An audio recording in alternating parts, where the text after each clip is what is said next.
وزيري آدم برد دعاله دمان xildhibaanada halkan fadhiyo PSyada former leaders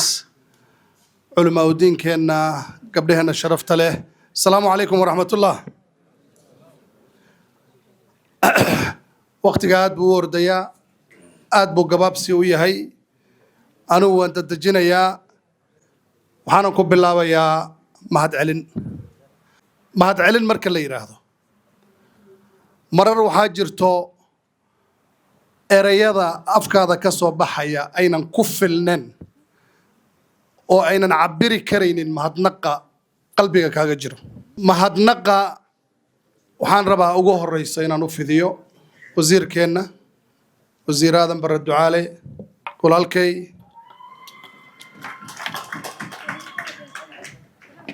waa fundraising kii labaad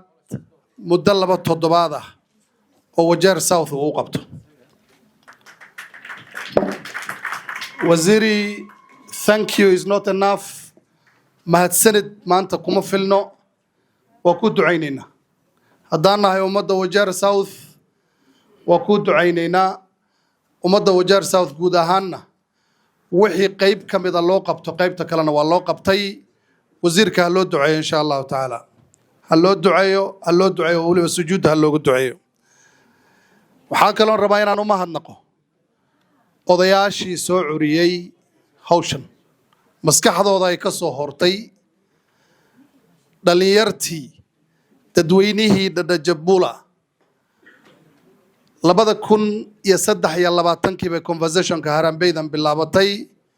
waxay ka bilaabatay magaalada Dadajabula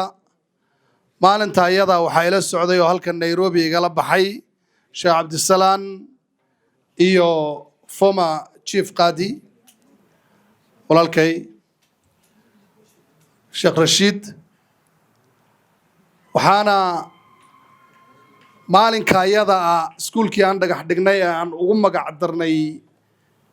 memorialka Captain Umar Farax Allah u naxariisto jannadana Allah ka waraabiyo qabriga Allah u nuuriyo aan ka dhisnay maanta waa la dhiganayaa alxamdulillah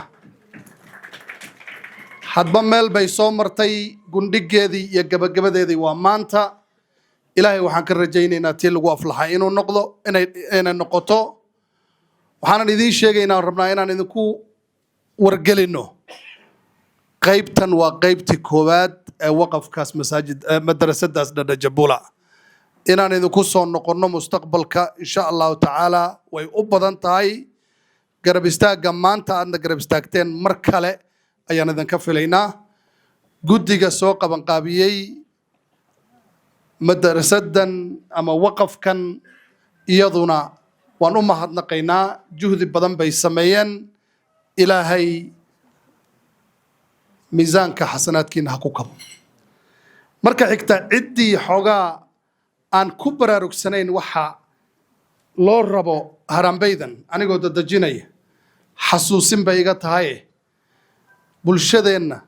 qaybaha ugu hooseeya ugu dhaqaala hooseeya ugu diifaysan ugu dhibaatada badan waxaa ka mid ah macallimiinta madrasooyinka iyo dugsiyada iyo daaciyinteenna dhab ahaantii waxay ku nool yihiin nolol aad iyo aad u liidato ceeb bay nagu tahay in dadka ugu liita bulshada ay noqoto ama ay noqdaan dadka diinteenna da'yarta baraya ama diinta faafinaya waqafkaasi arrintaasuu ka dhigan yahay sidii looga saari lahaa hubsiina la'aanta dakhliga soo gelaya daaciyinta iyo da'yarteenna kuwa diinteenna baraya ama qur-aanku baraya meelo badan baa laga sameeyey wasiirkana wuxuu mathal noogu noqday oo astaan wanaagsan noogu noqday in loo istaago goobaha diinteenna lagu baranayo iyo masaajidada annagana insha Allah taala waa dardargelinaynaa haddaba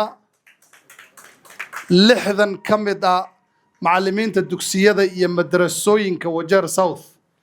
yaan jaamacada ku xaraynay oo degree qaadanaya annagoo rabna inaan capacity-gooda dhisno waana sii wadi doonaa juhdigaas aniga aad iyo aad baan ugu mahadcelinayaa qof walba oo maanta halkan fadhiya ama high table ka noqdo ama kuraasta kale ee qolkan ku jirta ha noqoto ilaahay jizadaada ha ka abaalmariyo inaad noo timaaday lacagtana insha allahu tacaala waxaan filaynaa inay noo gaarto qaybta ugu horeyso hadafkeedii